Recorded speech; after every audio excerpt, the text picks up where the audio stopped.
Hello students, मैं BP Singh आज आपके लिए नंबर थ्योरी में नेक्स्ट लेक्चर लेके आया हूं और इस लेक्चर में मैं आपको बताऊंगा ग्रेटेस्ट इंटीजर फंक्शन, इसकी डेफिनेशन विद एग्जांपल और कुछ इसकी इंपॉर्टेंट प्रॉपर्टी कह लीजिए या थ्योरम है वो सभी बताऊंगा। और हाँ, इससे जो पहला लेक्चर मैंने बताया था सिमेट्री फंक्शन, क्योंकि यूट्यूब पर वो किसी ने नहीं डाला और उसके अंदर दो थ्योरम थी जो 100% इंपॉर्टेंट थी, वो दोनों थ्योरम मैंने प्रूव कराई थी। वो थ्योरम ये थी, पहली थ्योरम ये थी, if c is a positive integer x equal c plus 1 से infinity 1 upon x square equal to ordered of 1 upon c। फिर दूसरी थ्योरम थी for a given integer n then x equal 1 से लेकर n 1 upon x square equal pi square upon 6 plus order of 1 upon n। तो ये theorem हर साल इनमें से एक प्रूफ करने को आती है, थोड़ी अटपटी लगती है टीचरों को, लेकिन बहुत ही सिंपल वे में मैंने प्रूफ कराई है स्टेप बाय स्टेप। तो उम्मीद करता हूं ये लेक्चर आपने फोर्थ लेक्चर जरूर देख लिया होगा और आज मैं बताऊंगा ग्रेटेस्ट इंटीजर फंक्शन। और नेक्स्ट लेक्चर में आपको क्या बताने जाऊंगा वो भी जरूर बताऊंगा कि नेक्स्ट लेक्चर में हम क्या क्या देने वाले हैं। तो चलिए आज डेफिनेशन लेते हैं ग्रेटेस्ट इंटीजर फंक्शन की।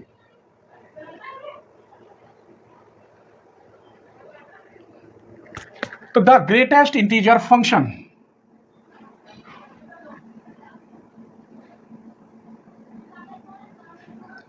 greatest integer function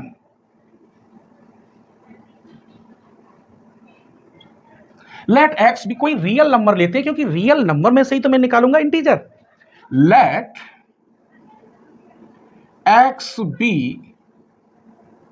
any real number, तब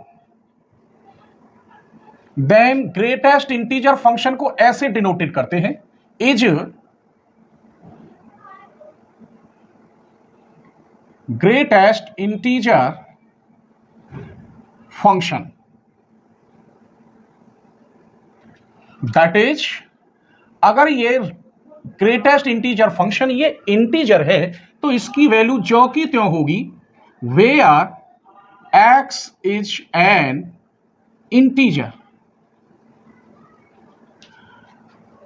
अगर इसमें फ्रैक्शन नंबर होगा अंदर तो कैसे तोड़ेंगे, इसी ग्रेटेस्ट इंटीजर को हम ऐसे लिखेंगे x plus theta, whereas यहां x तो होगा आपका इंटीजर एंड ये थीटा की जो वैल्यू होगी वो 0 के इक्वल होगी बट 1 से कम होगी, तभी तो फ्रैक्शनल होगा। फ्रैक्शनल को हटा देंगे, इंटीजर दिखा देंगे। अब एग्जाम्पल देखिए, मैं एग्जाम्पल आपको काफी एग्जाम्पल बताऊंगा। अगर मैंने कहा ये 2 है ग्रेटेस्ट इंटीजर में तो इसकी वैल्यू 2 ही होगी। सपोज करो अगर मैंने ये कह दिया 5 है तो इसकी वैल्यू 5 ही होगी। चलिए 7 और लिख देते हैं, तो जो कि तो माइनस में ले लेते हैं, ओके, -7 होगी और -3 लेते हैं तो यहां -3 होगी। तो ये ग्रेटेस्ट इंटीजर फंक्शन है। अब इसमें फ्रैक्शनल का रूप लेते हैं इस कंडीशन में। सपोज करिए मैंने ले लिया 2.5, तो इसे मैं कैसे लिखूंगा, 2 प्लस 0.5। अब 0.5 यहां थीटा है जो 0 भी हो सकता है, यहां 0 से बड़ा परंतु 1 से छोटा होगा, तो इसका मतलब इसकी वैल्यू 2 ही आई, जहां पर 0 इज लेस देन या इक्वल हो सकता था 0.5 बट 1 से कम होगा, ये 1 से कम होगा। अब समझ लीजिए 2.5 या 2.7 है, हमको तो उसमें इंटीजर देखना है। 2.5 या 2.7 या 2.9 है, आगे के जो नंबर होंगे 2 से आगे के वो फ्रैक्शनल होंगे, तो सिर्फ इंटीजर क्या रह गया, 2 रह गया। और देखिए अगर मैं आपसे कहता हूं 3.9 तो यहां क्या होगा, इंटीजर ओनली 3 होगा, क्योंकि जो 0.9 है वो 0 से बड़ा या 1 से छोटा होगा। आप कहेंगे सर यहां 0 लिख रहे हैं, मेरे बच्चों देखो यहां में क्या मैंने जोड़ दिया, 0, तो 0 भी हो सकता है लेकिन इंटीजर क्या है, 2 है। क्लियर। आइए अब मैं नेगेटिव में दिखाता हूं, जैसे यहां नेगेटिव दिखाया है माइनस के 2.5, इसे अगर मैं ऐसे लिखूं माइनस के 2 प्लस -0.5, तो आप ये कहेंगे सर इसकी वैल्यू -2 हो गई, क्योंकि ये 0.5 क्या है, फ्रैक्शनल है, तो ये 0 is less then -0.5 is less than 1। लेकिन मेरे बच्चों ये तो रॉन्ग है, क्योंकि ये 0 से बड़ा का ये तो छोटा हो गया, ये तो यहां गलत है। इसका मतलब ये भी आंसर गलत है। अब सही क्या है वो देखते हैं। ये है -2.5, इसे मैं ऐसे लिख सकता हूं -k3 प्लस 0.5। अब इसका आंसर हो गया -k3 वेयर है 0 is less then and equal 0.5 is less than 1। कहने का मतलब जो फ्रैक्शनल है वो पॉजिटिव होना चाहिए, नेगेटिव नहीं, क्योंकि यहां क्या है, थीटा वाला पॉजिटिव है, 0 से बड़ा या 0 के बराबर। वास्तव में लिखा हुआ है 0 के इक्वल, लेकिन 0 के इक्वल नहीं होना चाहिए, 0 से बड़ा और 1 से छोटा होना चाहिए। ठीक है, तो अब ये आंसर इसका सही है। एक और लेते हैं -6.9। अब आप बताइए इसे कैसे लिखेंगे, -7 प्लस के 0.1, तो इसका आंसर आ गया -7, जहां पर 0 से बड़ा है 0.1 और 1 से छोटा है। अब मैंने ये साइन बना दिया, क्लियर हो रहा है। आप यहां इक्वल का साइन कहीं नहीं लगाएंगे क्योंकि इक्वल है ही नहीं, 0.5 है। क्लियर हो गया। अब इसे मैं अंडरलाइन पर, अब एक काम कर, डायरेक्ट कैसे समझेंगे, ऐसे कौन समझाएगा, डायरेक्ट आंसर कैसे लिखेंगे। मैं आपसे कह रहा हूं 7.8, तो इसका आंसर हो गया 7। अगर ये होता -6.8 तो इससे एक ज्यादा, ये हो गया -7। समझ गए, जैसे कि यहां 6.9 का -7, इसका भी 6.9 का -7। मैं कह रहा हूं -3.5, तो डायरेक्ट आप इसका लिख दोगे -4। तो कभी भूलोगे तो नहीं। उम्मीद करता हूं यहां तक ये एग्जाम्पल, छोटी छोटी बातें ये यूज होंगी आगे चल के। आइए अब मैं आपको थ्योरम देने वाला हूं, या उन्हें प्रॉपर्टी कह लीजिए। देखिए, पहली थ्योरम लिखते हैं इसकी, या उसे प्रॉपर्टी कह लीजिए। If C is any integer then alpha plus C equal to होता है अल्फा प्लस C। ये बात सही है, C इंटीजर है और ये ग्रेटेस्ट इंटीजर, तो दोनों इंटीजर बन जाएंगे, लिख सकते हैं हम। आइए लिखेंगे कैसे इसे, सॉल्यूशन या प्रूफ देख लीजिए। मान लीजिए let alpha is a real number, तो इस अल्फा को मैं लिख सकता हूं मेरे बच्चों ऐसे, अल्फा प्लस थीटा। सेम ये एक्स की जगह पर मैंने अल्फा लिख दिया है, और यहां लिखेंगे where 0 is less than theta is less than 1। 0 और 1 के बीच में होगा फ्रैक्शनल। अब मैं एक काम करता हूं, इसमें यहां सी प्लस हो रहा है, दोनों ओर सी प्लस कर देता हूं, तो अल्फा प्लस सी, ये ब्रैकेट है, अब ये ब्रैकेट लग गया, तो यहां ग्रेटेस्ट इंटीजर फंक्शन प्लस सी और प्लस हमारा थीटा। अब आप ही बताइए इसका इंटीजर क्या निकलेगा, ये तो फ्रैक्शनल है, इसे तो मैं छोड़ दूंगा, तो इसका आंसर क्या होगा, अल्फा प्लस सी, जहां पर 0 is less than theta is less than 1। ये क्यों आया, ये भी दिखा रहा हूं, चूंकि ये और ये दोनों ही क्या हैं, इंटीजर हैं। इसका मतलब हमारी थ्योरम प्रूफ हुई। अब इस पर भी मैं आपको एग्जाम्पल देने वाला हूं, पूरा मजा आ रहा है। देखिए, एक बात बताऊं, वीडियो देखने में या प्लेलिस्ट देखने में या पूरी बुक कंप्लीट करने में मजा तभी आता है कि जब हर डाउट क्लियर हो और लगभग 90% क्वेश्चन थ्योरम प्रूफ हो जाए, और मैं वो दे रहा हूं आपको। और ये नहीं है कि यही बुक, हर बुक 90% देने वाला हूं, वैसे मैंने सब सॉल्व कर रखी हैं। बस अगर आपको कोई प्रॉब्लम हो तो आप कमेंट कर दीजिए, और उसी कमेंट में पूरी प्ले लिस्ट की लिंक भेज देता हूं मैं। अपने मेंबर्स के लिए मैं कभी परेशान नहीं कर सकता, क्योंकि मेरे जो मेंबर्स हैं वो मेरी एक फैमिली की तरह हैं। ठीक है, तो अगर आप चैनल की मेंबरशिप ले लेंगे तो इसमें जो वीडियो मेंबर्स के लिए हैं इस पूरी प्लेलिस्ट के अंदर, वो आपको ओपन हो जाएंगी और पूरी किताब बाकायदा हो जाएगी। अगर आप बिल्कुल फ्री में ही चाहते हैं, फोकट में ही चाहते हैं, तो ऐसा नहीं होगा, क्योंकि हमारा भी परिवार है। मैंने इसकी मात्र 399 रुपये फीस रखी है। 399 रुपये फीस के साथ आप ये नहीं है कि नंबर थ्योरी की बुक करें, इसके साथ साथ जितनी बुकें वो सब कर सकते हैं। जितने आपके सिलेबस में चैप्टर हैं, बुक्स हैं, इस नंबर थ्योरी से अलग वो पूरा आप कर सकते हैं 399 रुपये में। और 399 रुपये कोई बड़ी फीस नहीं है, एक बुक की कीमत है। तो अगर आप चैनल की मेंबरशिप लेते हैं तो चैनल के डिस्क्रिप्शन में जाएंगे, ज्वाइन पर क्लिक करेंगे और वहां फुल कोर्स BSc MSc वाला लेवल ही लेंगे जो 399 रुपये का है। और सावधानी से लेवल लेंगे, कोई मिस्टेक ना करें। और जिस मोबाइल से आप लेते हैं मेंबरशिप, उसी मोबाइल से वीडियो ओपन होंगी। ये नहीं है कि आपने पापा के फोन से मेंबरशिप ले ली और अपने फोन से देखें, तो ऐसा नहीं होगा। ठीक है, चलिए इसके कुछ एग्जाम्पल देखते हैं। ऐसा ही मैं एक एग्जाम्पल लिखता हूं। सपोज करो मैंने एक एग्जाम्पल ले लिया, नेगेटिव में ले रहा हूं, -1.73 प्लस 6। अब एक बात बताइए, इस पार्ट का ग्रेटेस्ट इंटीजर क्या है, क्लियर है, -2 है। यहां रख देंगे और प्लस हमारे पास 6 है। कैसे है, जितना यहां होता है माइनस में उसमें -1 प्लस कर दीजिए 7। यहां -1 है, अगला तो फ्रैक्शनल है तो -2। तो इसका आंसर क्या हो गया, -2 plus 6 equal to 4। This is the right answer इस पर। और लेते हैं, चलिए 5.7 प्लस 7, इसे कैसे सॉल्व करेंगे। इसका ग्रेटेस्ट इंटीजर आपका होगा 5 क्योंकि पॉजिटिव है। ये देखिए 3.9 का 3 है कि नहीं, 2.5 का 2 है, देखो ये रहा, प्लस के आपके 7, आप इसे लिखेंगे 5 प्लस 7 यानी 12 हो गया।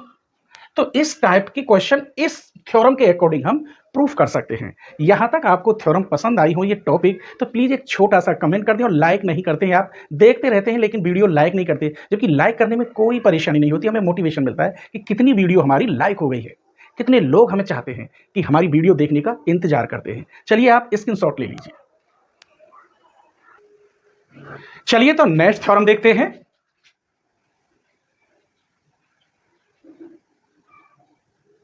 For any real number alpha, prove that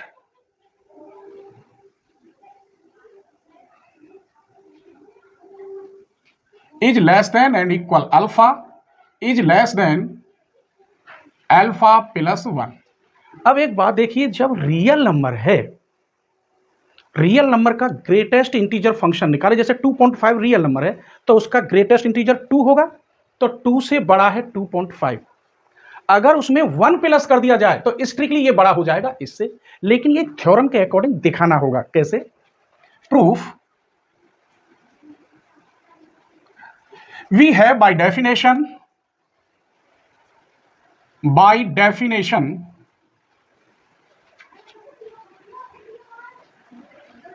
alpha equal होता है प्लस के थीटा, क्योंकि यह रियल नंबर है और जहां पर 0 is less then and equal theta is less than 1 ये वैल्यू होती है।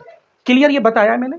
अगर मैं यहां n प्लस कर दूं, n कोई इंटीजर ले लो, अगर मैंने कह दिया अल्फा प्लस n तो यहां हो जाएगा alpha plus n plus theta, जहां पर वेयर है 0 is less than theta is less than 1। तो इसकी वैल्यू फिर भी क्या हुई, अल्फा प्लस n ही हुई, क्योंकि ये फ्रैक्शनल है। अल्फा प्लस n ये क्यों हुई, क्योंकि ये भी क्या है, इंटीजर है। अब इससे क्या प्रूफ हुआ, ये तो मैंने पहली थ्योरम में भी कराया था, वहां सी लगा दिया था। इट फॉलो दैट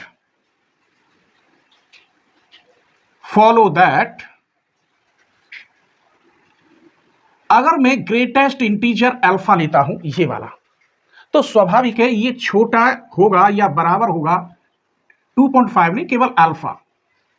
और अगर मैं इसका ग्रेटेस्ट इंटीजर निकालूं और इसमें +1 जोड़ दूं, क्योंकि 1 तो इंटीजर हो गया और ये क्या है, फ्रैक्शनल है, तो ये इससे स्ट्रिक्टली बड़ा होगा। यही कहा गया है इसमें कि जो भी कुछ है वो किसके बराबर है, ग्रेटेस्ट इंटीजर प्लस n है, इसके भी बराबर। अब यहां और देखिए, अगर मैं इसे रियल नंबर कहता था 2.5 तो इसका ग्रेटेस्ट इंटीजर 2 आएगा और 2 ग्रेटेस्ट इंटीजर है और इसमें 1 प्लस कर दूं तो ये 3 हो जाएगा, इससे 100% बड़ा हो जाएगा। तो क्लियर हो गया। आइए एक और थ्योरम लेते हैं। For any real number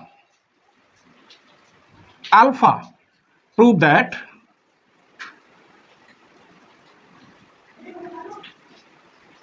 alpha plus minus alpha equal to, ये 0 होगा कब, जब अल्फा क्या है, इंटीजर है। अदरवाइज क्या होना चाहिए, अदरवाइज -1 होगा। क्या होगा, -1 होगा। आइए इसको प्रूफ करते हैं। बारिश हो रही है, आपको आवाज आ रही होगी। Proof, if alpha is an integer, मैंने कह दिया ये इंटीजर है, तो हम ये जानते हैं इसकी वैल्यू क्या होगी, अल्फा होगी। एंड अगर माइनस अल्फा करें तो इसकी वैल्यू माइनस अल्फा होगी, क्योंकि हम जानते हैं, मैं लिख देता हूं वी हैव, इन दोनों को प्लस करिए आप, अल्फा प्लस माइनस अल्फा, तो इसकी वैल्यू अल्फा, इसकी वैल्यू माइनस अल्फा, जीरो हो गया। This implies alpha plus minus alpha का मान 100% जीरो होगा। कब? ये इंटीजर है। जब इंटीजर है तो इसकी वैल्यू कितनी हो गई? जीरो। सपोज करो इंटीजर नहीं है, तो if alpha is not integer, जब इंटीजर नहीं है तब यही लिखते हैं, जगह थोड़ी है, अल्फा इक्वल टू हो गया अल्फा प्लस थीटा। थीटा की वैल्यू कितनी होती है? Zero is less than theta is less than 1। ये वाली लिख देना अगर दिखाई न दे रहा हो तो, क्योंकि मुझे इसी में प्रूफ करना है। इसकी वैल्यू ये हो गई, तो माइनस अगर अल्फा करें तो इसका ग्रेटेस्ट इंटीजर क्या होगा? माइनस के अल्फा और प्लस के थीटा। अब इसकी वैल्यू क्या होगी, मैं यहां रफ बता रहा हूं। माइनस के 3.5 में ये ग्रेटेस्ट इंटीजर है माइनस के 3, और इसमें एक और माइनस करते तभी तो बताया था इसका आंसर कितना हो गया? -4। अब इसे सॉल्व करूं तो इसकी वैल्यू हो गई माइनस के अल्फा और -1, ये वाला एक और। इसे इसके पास ले आइए तो इधर आके ये प्लस का अल्फा हो जाएगा, माइनस का साइन है इधर आके प्लस का, इसमें प्लस हो जाएगा ऐसे। ये इधर आके इसके साथ प्लस हो जाएगा और यहाँ क्या बचेगा? -1। ये आंसर तब आया कि जब अल्फा इंटीजर नहीं है। जब अल्फा इंटीजर ना हो तो क्या होगा? -1। तो ये छोटी छोटी दो थ्योरम आपको कैसी लगी, प्लीज एक प्यारा सा कमेंट जरूर करना। एक और थ्योरम देखिए, चलिए।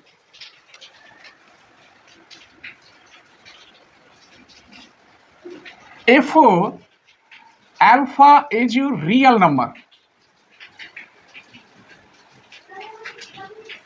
then alpha minus beta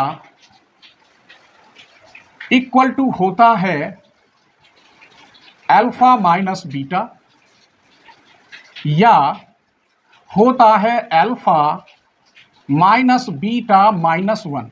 यहां ये ही शर्त बनती ये वाली, लेकिन वो लिखी नहीं है और करके बना दिया है, थोड़ा चकमा देके, क्योंकि यहां ग्रेटेस्ट इंटीजर की बात चल रही है तो आपको समझदार है। आइए proof. If alpha beta integer है तब इस अल्फा को मैं लिख सकता हूं अल्फा माइनस बीटा और प्लस के बीटा, यहां ब्रैकेट लगा दीजिए। ये इंटीजर है, ये ध्यान रखना है। तो इसे मैं ऐसे भी लिख सकता हूं अल्फा माइनस बीटा प्लस के बीटा, ऐसे, क्योंकि ये भी इंटीजर ही तो है, तो कोई फ्रैक्शनल या रियल नंबर तो है नहीं, इसलिए इसको मैं अलग लिख सकता हूं और इसको अलग लिख सकता हूं। इसको इधर ले जाएंगे तो ये बनेगा alpha minus beta equal to alpha minus beta, या इसे ऐसे लिख दीजिए alpha minus beta equal to alpha minus beta. ये वाली कहानी प्रूफ है गई। अब कह रहा हूं ये इंटीजर नहीं है, तो इंटीजर नहीं है। अगली शर्त, इफ अल्फा और beta are not integer,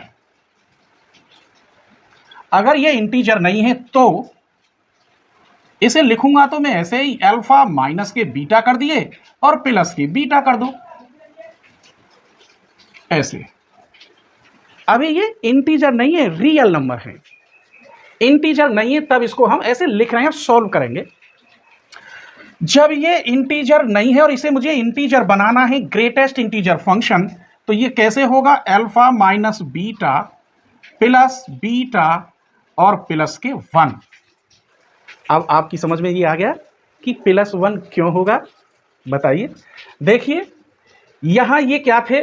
fractional, integer नहीं है। जब इसे मैं इंटीजर में चेंज करूंगा तो उसमें क्या होगा? 1 ज्यादा हो जाएगा। क्लियर? कितना होगा? 1 ज्यादा इससे। तो इसका मतलब इसे मैं इधर ले आऊं, अल्फा इधर आएगा माइनस के बीटा और ये भी इधर आएगा -1, तो अल्फा माइनस बीटा।